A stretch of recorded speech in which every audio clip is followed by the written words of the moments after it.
The Old Man and the Sea, part 42, fourth video. So he doesn't tell the old man, oh, just lay down and, you know, do not do anything. No, the boy knows the old man has still some strength left, and it's dignifying in this universe to use up all the strength you have. Okay, you shouldn't pretend you are weaker than you are. I think that's the point. You know, the old man knows his limitations. Of course he does, but he doesn't. So he doesn't pretend he is stronger than he is. Sometimes, you know, his willpower makes him stronger than he really is, right? Remember that part that he gathered all of his strength to, I think it was to spear, yeah, to spear the fish, if I'm not wrong. He gathered all of his strength and some more. Okay, so sometimes his willpower makes him stronger than he is, but of course he can't expect, he doesn't fool himself saying that, I don't know, he can kill all the sharks before they hit the old fish, you know, the big fish, you know.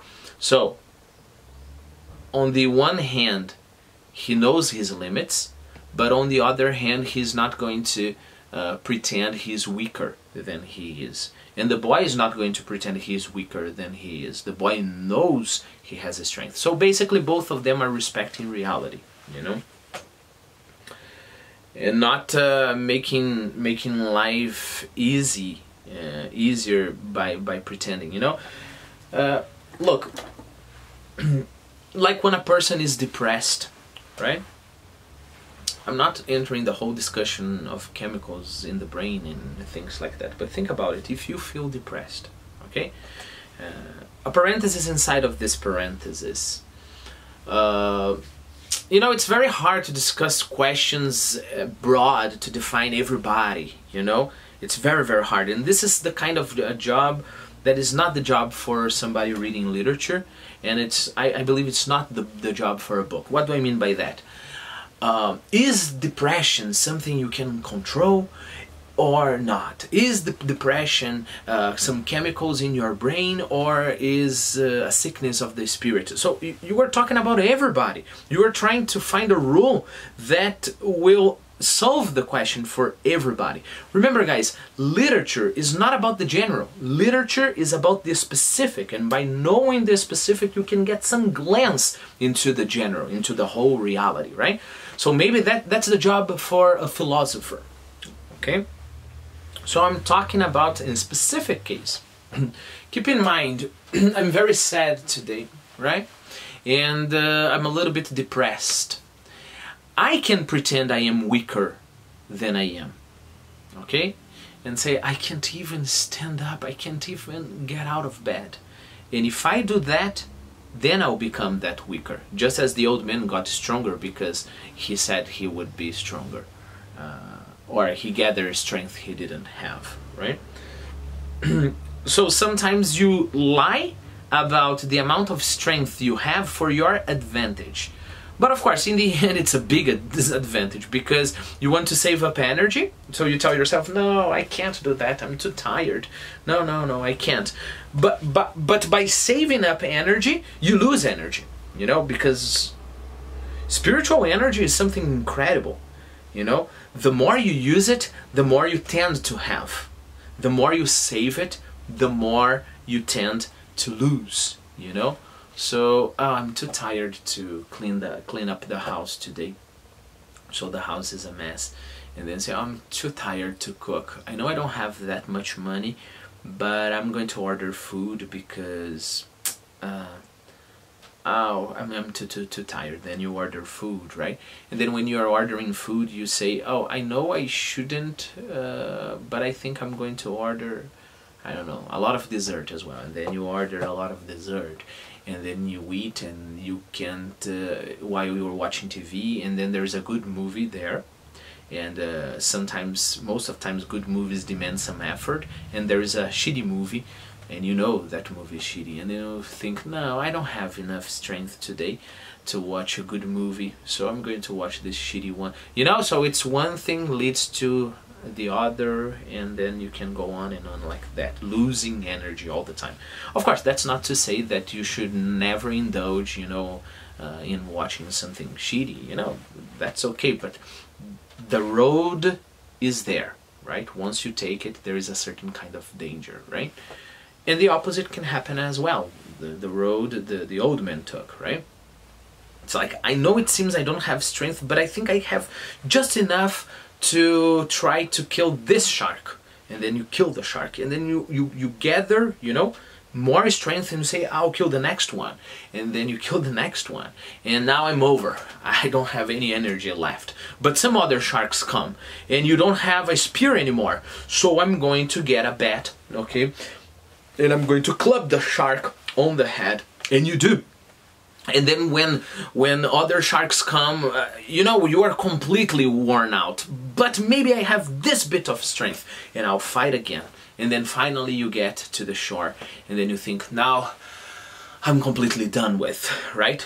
But you see the mast, and you see the skiff, and you think, oh, no, I can't just leave the mast here, you know, the wind is blowing too much, it will break. So it's important to take the mast. So you put the mast on your shoulder and you get more energy, all right? Energy that you didn't have before, okay? So it's interesting. Again, the old man respects reality as we should respect reality, right? For example, my arm is broken. I'm not going to pretend that I have the energy to lift something very heavy. That's not the point. The point is the old man recognizes reality, but he knows there is some wiggle room, you know? Regarding energy, right? The more you use the energy, the more energy you get. The more you save energy, the more energy you lose, right? Well, maybe 3, maybe more. I will have everything in order, the boy said. You get your hands well, old man. I know how to care for them. In the night I spat something strange and felt something in my chest was broken. Get that well too, the boy said. Lie down, old man, and I will bring you your clean shirt and something to eat. Bring any of the papers of the time that I was gone, the old man said.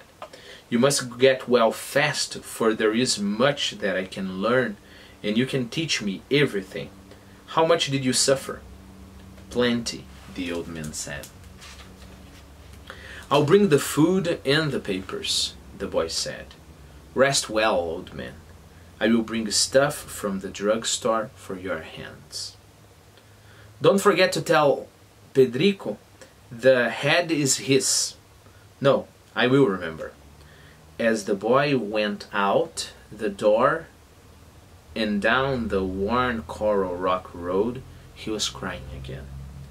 That afternoon there was a party of tourists at the terrace, and looking down in the water among the empty beer cans and dead barracudas, a woman saw a great long white spine with a huge tail at the end that lifted and swung with the tide, while the east wind blew a heavy steady sea outside the entrance to the harbor.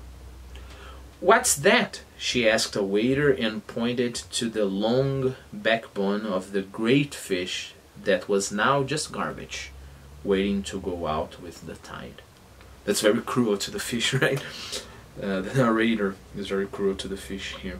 Long backbone of the great fish that was now just garbage, waiting to go out with the shark.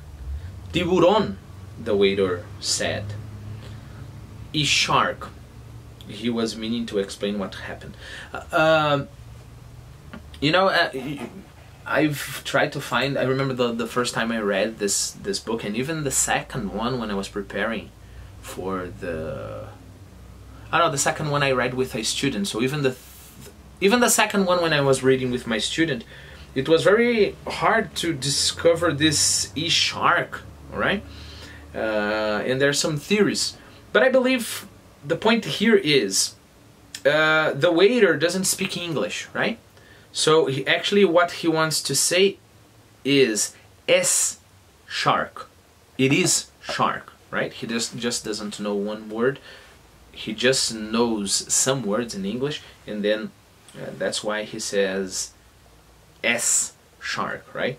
Or is shark. He was meaning to explain what had happened. I didn't know sharks had such handsome, beautiful formed tails. Of course, the intention of the waiter was it was the shark, right? Or some sharks did it. And the woman, of course, didn't understand. I didn't know sharks had such handsome, beautiful formed tails. I didn't either, her male companion said. Up the road in his shack, the old man was sleeping again. He was still sleeping on his face, and the boy was sitting by him, watching him. The old man was dreaming about the lions.